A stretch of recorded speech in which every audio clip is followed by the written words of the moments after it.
Parliament में entry के लिए प्लान भी सेट। पानी पीटीआई मान गए नजम सेठी का बड़ा दावा। इमरान खान की अडयाला जेल में एक अहम शख्सियत से मुलाकात हुई। 6 मई को पाकिस्तान और भारत के दरमियान जारी कशीदगी के दौरान एक गैर सियासी शख्सियत अडयाला में मुलाकात के लिए गई। ये दावा सामने आया है सीनियर सहाफी और तज्जियाकार नजम सेठी की जानिब से।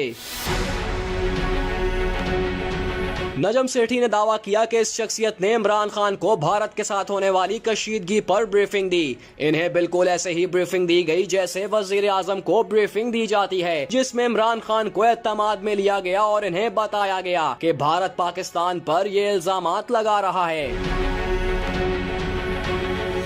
सीनियर सहाफी ने दावा किया कि इमरान खान को अडयाला जाकर कहा गया कि मुल्क की खातिर आप और आपकी यूथ की जरूरत है। पीटीआई की यूथ फौज को काफी अरसे से अटैक कर रही है, वो अब ना करे। जिसके जवाब में इमरान खान ने कहा कि आपके साथ इख्तलाफात सेकेंडरी हैं, हम आपके और कौम के साथ हैं। मुल्क की खातिर मैं अपनी अंदरूनी लड़ाई को रोक देता हूँ और मोदी के खिलाफ आपके साथ हूँ। जिस पर कहा गया कि आपका बहुत शुक्रिया, हमें आपसे यही तवक्को थी।